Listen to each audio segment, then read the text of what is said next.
हूं देवेंद्र कुशवाहा। बिहार में एमएलसी प्रकरण के बाद नाराज जीतन राम मांझी और वीआईपी के मुकेश सहनी को लेकर राजनीतिक चर्चा गर्म है। राज्यपाल कोटे से बनाए गए 12 एमएलसी में से एक सीट नहीं दिए जाने को लेकर जीतन राम मांझी और मुकेश सहनी नाराजगी जाहिर कर चुके हैं, लेकिन अब नाराज मांझी के तेवर ढीले पड़ते दिख रहे हैं। हाजीपुर पहुंचे जीतन राम मांझी ने नीतीश कुमार के कसीदे पढ़ते हुए कहा कि नीतीश जी हमारे नेता हैं, पार्टी एनडीए के साथ चट्टान की तरह खड़ी है। मांझी ने इसके आगे बढ़ते हुए कहा कि एनडीए को छोड़कर जाने का विकल्प ही नहीं, महागठबंधन के साथ जाने का मतलब बिहार को बर्बाद करना होगा। मांझी ने ऐसी ही बात कही। तो इस तरह की बातें जीतन राम मांझी ने कही हैं। एमएलसी जो राज्यपाल कोटे से 12 एमएलसी चुने जाते हैं, उनमें इन दोनों का नाम भी नहीं था और नाम ना होने के कारण ये तमाम दिक्कतें जो हैं ये आई थी, नाराजगी जाहिर हुई थी। इसी मुद्दे पर चर्चा के लिए कि आखिर जीतन राम मांझी की नाराजगी के बाद भी गठबंधन में बना रहना क्या उनकी मजबूरी है, इन जैसे तमाम सवाल हैं जिन पे आज हम चर्चा करेंगे। और चर्चा के लिए हमारे पास सुदर्शन चौधरी जी जो समाजसेवी हैं और जेडीयू नेता भी हैं, इकबाल अहमद जी जो आरजेडी के प्रवक्ता हैं, हमारे साथ जुड़े हुए हैं। दोनों मेहमानों का हम स्वागत करते हैं जी। और सबसे पहले हम जाना चाहेंगे इकबाल अहमद जी के पास जो आरजेडी प्रवक्ता हैं, और जानना चाहेंगे कि जीतन राम मांझी का यह कथन कि हम इसको छोड़कर जाने वाले नहीं हैं, कि पीछे की मजबूरी क्या है। देखिए सबसे पहले बात यह है कि ऑडियो सबसे पहली बात यह है कि आपकी आवाज आ रही है जी सर, कि जिस तरह से 12 एमएलसी का जो राज्यपाल के द्वारा जो मनोनीत किया गया है, और कहीं न कहीं उनको एक आकांक्षा थी कि हमको भी उसमें से एक या दो उनका प्रस्ताव था। लेकिन एक दिन पहले उनका जो जिस तरह से एमएलसी का घोषणा हुआ, फिर उनका तेवर आया और जिस तरह से फिर वो हाजीपुर में जाके ये जो बयान दिया उसका कसीदगी पढ़ने लगा, तो मुझे लगा कि आला कमान जो दिल्ली में जो बैठे हुए हैं गृह मंत्री अमित शाह जी का, वो लगता है एक गिलास पानी और एक रुमाल और एक हो सकता है कि पेन ड्राइव प्लेट में आ गया होगा, तो हो सकता है कि फिर अपना कर्तव्य जो है वो चेंज किए होंगे।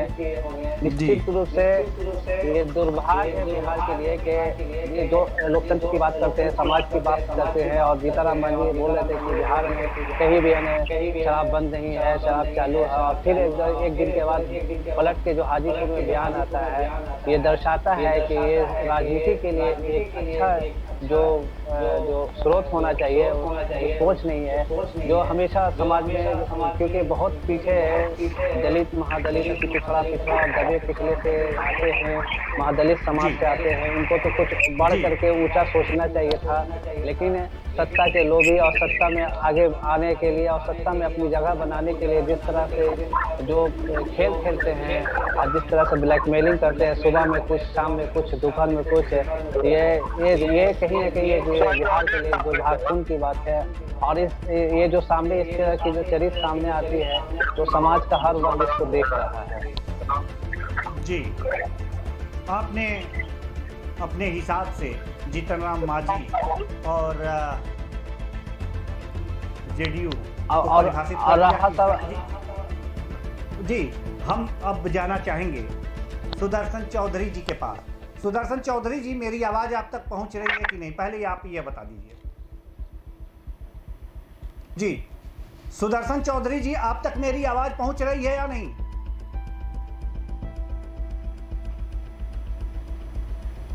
जी,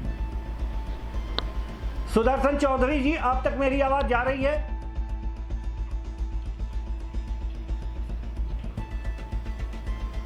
सुदर्शन चौधरी जी, आप तक मेरी आवाज जा रही है? सुदर्शन चौधरी तक मेरी आवाज नहीं पहुंच पा रही है, और पता नहीं क्या तकनीकी खराबी है कि और शुरू से ही जी सुदर्शन चौधरी जी, क्या आप तक मेरी आवाज पहुंच रही है? क्या मेरी आवाज आप तक पहुंच रही है? सुदर्शन चौधरी जी, क्या आप तक मेरी आवाज पहुंच रही है?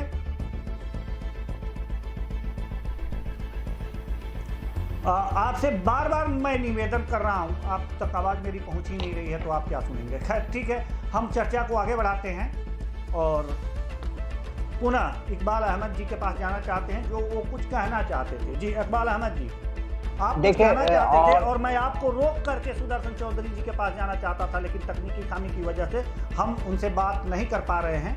तो सर आप अब आगे जारी रखिए। और जिस तरह से ये जीताराम मांझी जी का जो बयान है कि मुकेश सहनी ने उनके आवाज़ आए थे उनसे मिलने के लिए, और अपना जो फरियाद है एमएलसी वाला वो कहने आए थे, वो जो 16 महीने के लिए जो उनको एमएलसी बना करके जो मंत्री बनाया गया, उनको भी कहीं ना कहीं लग रहा था कि अब 16 महीने के बाद मेरा क्या होगा। और एक उन लोग ने दोनों ने मिलकर के प्लानिंग सेट किया कि आगे इस पर रणनीति बनाया जाए। तो फिर उसके बाद एक बैग फिर जाने के बाद फिर वहाँ हाजीपुर में जाने के बाद जिस तरह से वो पलटी मारे हैं, तो कहीं ना कहीं ये दर्शाता है कि बिहार की राजनीति में ये लोग सत्ता से ऊपर सत्ता ही तक सीमित रहना चाहते हैं और अपनी ही पकड़ को ज़्यादा रखना चाहते हैं अपने, जो कि जिस तरह से राज भोग रहे हैं उस तरह से भोगे, चाहे सरकार चाहे समाज के साथ जो भी अराजकता हो, चाहे वो अभी आप देख रहे हैं कि वो कंप्यूटर टैपिस्ट का मामला चल रहा है, हड़ताल पर है। अभी ये आपको राशन कार्ड वाला जो मामला है, राशन कार्ड नहीं भरा पा रहा है लोगों का। और जब मैं ब्लॉक में गया था, लोकल स्थानीय ब्लॉक में मैं गया था, तो मैं वीडियो साहब से बात किया कि इतने लोग हैं, परेशान हैं, राशन कार्ड है, एक तो ऐसी है कि एफिडेविट कीजिए और उसके बाद आधार कार्ड लगाइए, फोटो लगाइए, उसमें फिर काफ़ी उसमें लोग परेशान है। जब भरने का समय आया तो एट अ टाइम हड़ताल पर लोग चले गए और वो जो काम होना चाहिए वो काम नहीं हो पा रही है। तो बिहार की स्थिति आप देख भी रहे हैं, और जिस तरह से आए दिन जो यहाँ का क्राइम का इशू भी आपको बढ़ता जा रहा है, लाइन ऑर्डर का क्या स्थिति है, सरकार बोलती है कि काम हो रहा है, काम आखिर कहीं न कहीं कोई मजबूरी है, क्या परेशानी है माननीय मुख्यमंत्री जी को, क्यों किससे डर लग रहा है उनको, और ये चीज़ लोगों को समझ में नहीं आ पा रहा है। और जहाँ तक शराबबंदी आप लोग देख रहे हैं कि होली का समय है, अभी तो ही पता चल पाएगा कि इस होली के समय में कितना बिहार में कानून का राज है, कितना शराबबंदी पर काम हो रहा है, जो लोग शराब के काम करने हैं कितना उस पर प्रशासन की पकड़ है, उनको कितने लोगों को जेल में बंद किया जा रहा है। और क्यों नहीं, जब शराबबंदी की बात होती है तो क्यों नहीं इसका सख्त कानून बनाया जाए, जब आप चाहते ही कि बिहार में पुनः हर तरह का शराबबंदी। और जी ये तमाम मुद्दे हैं, ये तमाम मुद्दे हैं, और इन तमाम मुद्दों पे चर्चा भी होनी चाहिए, बातचीत भी होनी चाहिए, और सरकार को इस तरह की जो बातें हैं वो ध्यान देना चाहिए। लेकिन जहाँ तक बात जीतनराम मांझी और मुकेश सहनी की आती है कि आज किसी बात को लेकर वो दुखी हुए और बयान दिए, कल उसी बयान के विपरीत एक बयान दिए। मतलब क्या है ये? इन दोनों बयानों के बीच में क्या जो जिस गठबंधन में वो थे उनसे कुछ संतोषजनक जवाब मिला हो, या ऐसा क्या हो गया होगा जिससे देखिए मैंने सर आपको बता दिया है कि वहाँ से एक गिलास पानी और पानी आया होगा, एक माल आया होगा और कुछ ट्रे में कुछ और सामान आके रखाया होगा।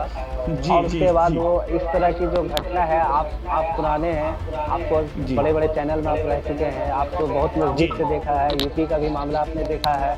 तो कहीं ना कहीं हमाम में जो है सब नंगे हैं एक तरह से, और इस तरह का जो घटना है वो खून आया होगा। आने के बाद फिर बैकफुट में मुकेश सहनी जी ऐसे में क्या आपको ऐसा लगता है कि अगर इस तरह के राजनेता हैं तो बिहार का कुछ भला हो सकता है? बिल्कुल नहीं, निश्चित रूप से। अभी तो देखिए दूध का दूध और पानी का पानी सामने में आ गया। क्या सोच है, जिस तरह की बात कर रहे हैं, अभी जो मुकेश सहनी भी अपने आरक्षण की बात कर रहे हैं कि हमको जी। आपको अगर देखिए, आप कहीं ना कहीं दो लोग हैं, एक है कि आप सत्ता में भी रहना चाहते हैं और दूसरा है कि अपना काम भी करना चाहते हैं।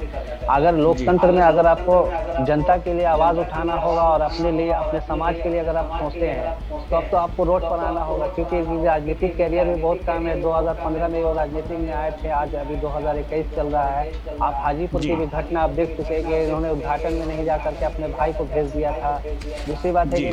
कि मुकेश सहनी जी को डर लगता है सामने आकर के बोलने में। वो आते जी। हैं और कंठपुष्टि करके चले जाते हैं कि एनडीए में हम जी। रह के ठगा ठगा महसूस कर रहे हैं। मान लीजिए अब अभी ये लोग नया एक पैटर्न शुरू किया कि जी। बंगाल चुनाव हो रहा है, ये उसमें 24 घंटे में अपने आप को पुनः रिफ्रेश करके ताजा हो गए हैं और फिर अपने को ठगा ठगा महसूस नहीं कर रहे हैं। हम यही प्रश्न लेकर के जाना चाहेंगे सुदर्शन चौधरी जी के पास, यही प्रश्न, और इसी का उत्तर चाहेंगे। सुदर्शन चौधरी जी, क्या आप तक मेरी आवाज पहुंच रही है? जी सर। जी जी, मैं जानना चाहूंगा कि आखिर क्या हो गया कुछ 24 घंटों के अंदर कि जीतन राम मांझी, मुकेश सहनी एक बार फिर कसीदे गढ़ने लगे एनडीए के। क्या हो गया ऐसा? सर वो लोग राष्ट्रीय लेवल के नेता, उन लोग के ऊपर हम लोग टीका टिप्पणी नहीं कर सकते हैं। नहीं, कुछ तो अंदाजा लगा सकते हैं ना सर। टीका टिप्पणी नहीं करेंगे तो फिर जुड़ेंगे कैसे? बिहार के विकास को लेकर के आप ध्यान कैसे देंगे? अगर हम अपने नेता को जज नहीं करेंगे तो कौन जज करेगा? आखिर कैसे आप उनको अपना नेता मान लेते हैं? आखिर कैसे बिहार के लोगों का भला होगा?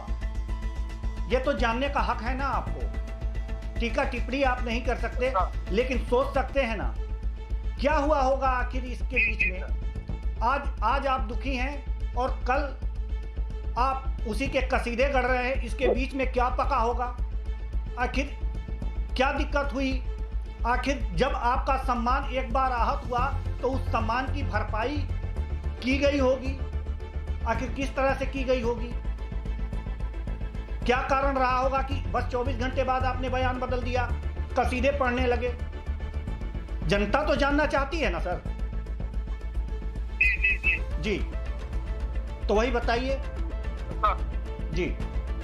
वो तो मान लीजिए कि माननीय नेता ही बता सकते हैं क्या उसमें खामी आया कि तेवर बदल दिए और फिर उसके पक्ष में हो गए।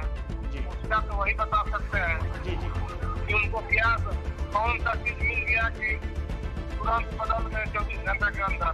जी, ये तो सचमुच वही बता सकते हैं, इसके सिवाय कोई नहीं बता सकता। लेकिन एक संदेह तो उत्पन्न होता है ना सर। जी होगा करेगा। और जब यह संदेह उत्पन्न होगा तो जनता में क्या मैसेज जाए? आप क्या मैसेज भेजेंगे सर? क्या ऐसे सर, क्या ऐसे नेता बिहार के विकास के लिए काम कर रहे हैं या अपने लिए कर रहे हैं? वो देखिए सर, वो जो भी नया पार्टी बनाया सब अपने लिए लोग कर रहा है। जी, अपने परिवार में मान लीजिए कि अपने परिवार अपने भाई के लिए सीट मांगा जा रहा है जी, और किसी लोग को लिए काम नहीं किया जा रहा है। जी। तो आप जेडीयू से जुड़े हुए हैं, आप जेडीयू से जुड़े हुए हैं, आप जेडीयू से जुड़े हुए हैं सर। हम तो कर रहे, मैं सामाजिक करता है, हम तो जेडीयू से है नहीं। जी जी। तो क्या मतलब इस प्रकार के नेताओं से आप एक सामाजिक कार्यकर्ता ही हैं, हम मान लेते हैं, क्योंकि हमें यह बताया गया था कि आप जेडीयू से भी जुड़े हुए हैं, लेकिन आप अपने आप को सामाजिक कार्यकर्ता बता रहे हैं, ठीक है। तो क्या एक सामाजिक कार्यकर्ता होने के नाते आपका फर्ज नहीं बनता है कि इस तरह के नेताओं की कारगुजारियों को जनता के सामने लाएं कि समाज में जो जनता है, बिहार की जनता है, वो बहके ना, ऐसे नेताओं के बहकावे में ना आए? क्या आपका फर्ज नहीं बनता सर? नहीं, ये तो फर्ज बनता है जी। क्या करेंगे इसके लिए? ये तो फर्ज बनता है जी, क्या करेंगे इसके लिए सर? हम लोग हमेशा विरोध करते हैं जी। हमेशा विरोध करते हैं, इस बात के लिए आप क्या करेंगे सर? मैं यही जानना चाहता हूं आपसे, एक सामाजिक कार्यकर्ता होने के नाते मैं यही जानना चाहता हूं कि इसके लिए आप क्या करेंगे? इसके नेता के साथ नहीं रहना है जी, आप नहीं रहेंगे, ठीक है। तो सर आप तो सर मान लीजिए कि वो तो वोट का ही बहिष्कार हो सकता है, इसमें तो कोई मुद्दा है नहीं जी कि किसी को आप हटा सकते हैं। जी हटाने का तो वही एक तो उपाय है, जी जब वोट आएगा उसके बाद में कुछ होगा सर। जी, जब चुनाव आएगा तब कुछ होगा। अच्छी बात है, जी जी अच्छी बात है। हम जाना चाहेंगे आरजेडी प्रवक्ता इकबाल अहमद जी के पास। जी इकबाल जी, वास्तव में अगर इस तरह की राजनीति होती है तो जो आपकी पार्टी है ऐसे नेताओं के खिलाफ, हालांकि ऐसा जनता में किस तरह से जागरूकता लाना चाहेगी? देखिए सबसे बड़ी बात है कि मुझे अफसोस आता है सुदर्शन चौधरी जैसे लोगों पर, जो सामाजिक न्याय की आवाज़ देने वाले माननीय लालू प्रसाद यादव ने 74 के आंदोलन में 18 मार्च को जो 74 का आंदोलन जो शुरू हुआ था, आज लगभग 47 साल हो गया है, और वो आवाज़ दिया था सुदर्शन चौधरी जैसे लोगों और मांझी साहब साहनी जैसे समाज को ऊपर उठाने का है। लेकिन बताइए कि ये डर रहे हैं कि शीर्ष के नेता हैं, बड़े नेता हैं, इस तरह की बात है। लेकिन आप अगर पॉलिटिक्स करते हैं, समाज का सेवा करते हैं, समाज के बीच में रहते हैं, तो निश्चित रूप से आपको हक की बात बोलनी चाहिए। कोई सब कलम नहीं कर देगा, कोई तुगली फरमान नहीं आएगा। लेकिन अगर हम मीडिया के माध्यम से आप जैसे लोग अगर सवाल करते हैं तो कुछ सोची समझ के हमसे सवाल पूछते हैं और उसका जवाब हम देते हैं। लेकिन जब हम समाज के बीच में जुड़े हुए हैं तो सुदर्शन चौधरी जैसे लोग समाज सेवी हैं, अब ये बोलते हैं कि वोट का बहिष्कार करेंगे। अरे इनको तो खुल के बोलना चाहिए कि इन्होंने गलत काम किया है। हम लोग जैसे लोगों को आगे आना चाहिए। समाज में हम लोग तट पर रहते हैं, खड़ा होते काम करने के लिए तैयार हैं, लेकिन ये डर डर के बोल रहे हैं। जब आपने बोला कि जेडीयू है तो बोले नहीं हम जेडीयू नहीं, समाज सेवी हैं। जब हम समाज सेवी हैं तो हम खुल के बात करेंगे, फिर हमको डरने की क्या बात है। और रहा सवाल के, देखिए इसी पहलू को लेकर के हमारे प्रतिपक्ष के नेता तेजस्वी यादव भी इसको लेकर के इसी को काम करते हैं, और हमेशा सुदर्शन चौधरी जैसे आदमी और अरविंद साहनी जैसे लोग को, और आप देखा है कि आप वो रालोसपा से जितने भी लोग हैं उनके प्रधान महासचिव उपाध्यक्ष, वहाँ तक जिला की जो महिला प्रकोष्ठ की अध्यक्ष स्वयं आकर के तेजस्वी यादव से मिले और बोले कि मैं आपके साथ काम करना चाहता हूँ। आप युवा हैं, युवा पीढ़ी की सोच है, आपकी सोच अच्छी है, आप समाज को आगे ले जाओ, आपका भविष्य उज्ज्वल है। आप सोच सकते हैं कि धीरे धीरे माननीय प्रतिपक्ष के नेता तेजस्वी यादव के साथ जुड़े जा रहे हैं, तो फिर समाज सेवी। इकबाल जी, ये सारी बातें सही हैं और अच्छी लग रही हैं, लेकिन सवाल ये है मेरा कि आखिर इस तरह के नेता जिससे ये लगता है, इनकी एक्टिविटी से लगता है कि ये समाज के लिए नहीं, बशर्ते कुछ समाज को साथ लेकर के अपने लिए, अपने विकास के लिए काम करते हैं, ऐसे नेताओं से आपकी पार्टी लोगों को सावधान कैसे करेगी? देखिए मेरी पार्टी है अब जी नहीं, मेरी पार्टी है ना अब इस पर पूरा काम कर रही है, रणनीति बना रही है और सिस्टम भी हो रहा है। पहले से हमारे पार्टी में बहुत कुछ सुधार आया है। आप हमारे पार्टी कार्यालय में आइए, सिस्टम को देखिए, सिस्टम को फॉलो। पहले क्या था कि अगर किसी का फूल माल्यार्पण होता था तो लोग भेड़िया दसान भेड़ ख्याल करते थे, लेकिन जब से जगदानंद सिंह माननीय अध्यक्ष, प्रदेश अध्यक्ष जो जब से बने हैं तो सिस्टम फॉलो उन्होंने किया है। लाइन लगा करके आपको माल्यार्पण करना है, कौन आदमी मंच पर बैठेगा, कोई पीछे भीड़ नहीं लगेगा, तो बहुत धीरे धीरे और इसको मोटिवेट, इसको गाइडलाइन तेजस्वी यादव जी हमेशा इसको फॉलो करते हैं। तेजस्वी यादव जी भी जब शुरू मंच पर जाते थे तो काफ़ी लोग भीड़ लगाते थे, तो ये करते थे, लेकिन वो खुद बोलते थे कि हम एक एक व्यक्ति के साथ हैं, हम एक एक व्यक्ति को देख रहे हैं। अगर हम लोग सिस्टम और डिसिप्लिन से काम करें तो उसी तरह से पॉलिटिक्स में जो धीरे धीरे सुधार किया जा रहा है कि जैसे अब सुदर्शन चौधरी जैसे आदमी भी अगर समाज सेवी हैं, कहीं से काम कर रहे हैं, तो निश्चित रूप से हमारे पार्टी में स्वागत है। आप आएँ और आपको हमारी पार्टी पूरी सहयोग दे रही है और हम पूरे सिस्टम को फॉलो कर रही है, और हम भी चाहेंगे कि आप आगे बढ़िए, क्योंकि हम लोग तो दबे कुचले और नीचे जो बैठे निचले पैदान पर जो बैठे लोग हैं उनके लिए हमको काम करने के लिए तट पर तैयार हैं, और हमेशा तट पर मेरी यही नीति हमेशा रहेगी और तट पर हमेशा खड़े रहेंगे। और आप तो इतना जो देख रहे हैं, आप तो बहुत नज़दीक से देखते हैं, आप तो एक वरिष्ठ पत्रकार कलाकार हैं, आप एंकर अच्छे हैं, आप हमेशा बड़े बड़े चैनल में देखा हो तो पार्टी में जो सिस्टम अभी आया है 2-3 साल के अंदर में तेजस्वी यादव जी ने जो लाया है और जिस तरह का भी अपने सदन में जो देखा ये सब कुछ तो आपके सामने था कि एक एक मुद्दे को उन्होंने बात किया और एक एक किया। और ये तो लड़ाई क्या हमारे यहाँ 24 तारीख को भी आपको महाधरना होने जा रहा है जहाँ इसमें आपको ये गर्दनी बाग में एक दिवसीय धरना है। साहनी समाज से जो आरक्षण देने की बात की जो राबड़ी देवी के टाइम में हुआ था उसको लेकर हो रहा है, तो निश्चित रूप से हमको तैयार हैं समाज का सेवा करने। लेकिन मैं आप लोग जैसे बुद्धिजीवी लोग को मैं बताना चाहता हूँ कि इस तरह से जो ब्लैकमेल करते हैं समाज को, जनता को भ्रमित करते हैं, जनता को भ्रमित कर करके इस तरह का कोई काम करते हैं, ऐसे लोग से सतर्क रहें और अपनी एक नई बुनियाद को बनाएं। और ऐसा लगे कि एक नया चीज़ नहीं है, अगर आप नहीं कर पाइएगा तो आने वाला जनरेशन आपको कभी माफ़ नहीं करेगा। ये सब चीज़ अब चलने वाला नहीं है। अब बिहार में बहुत शिक्षा मैंने जो शिक्षा की जो कमी थी पहले से ज़्यादा डेवलप हो, इंजीनियर डॉक्टर लोग हैं, अब हर एक एक चीज़ को मंथन करते हैं। आज का हर परिवार मंथन करता है, चाहे वो दलित का बच्चा हो, महादलित का बच्चा हो, अति पिछड़ा का बच्चा हो, पिछड़ा का बच्चा हो, अल्पसंख्यक का बच्चा हो, सारा अब एक एक चीज़ पर मंथन करता है। जी इकबाल अहमद जी, आप हमारे साथ जुड़े।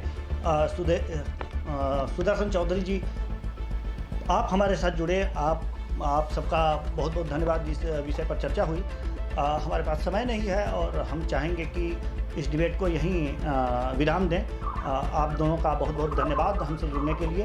तो फिलहाल हम ये कहेंगे कि इस कार्यक्रम में जो भी इस कार्यक्रम में अब तक के लिए इतना ही। मुझे दीजिए इजाज़त। नमस्कार।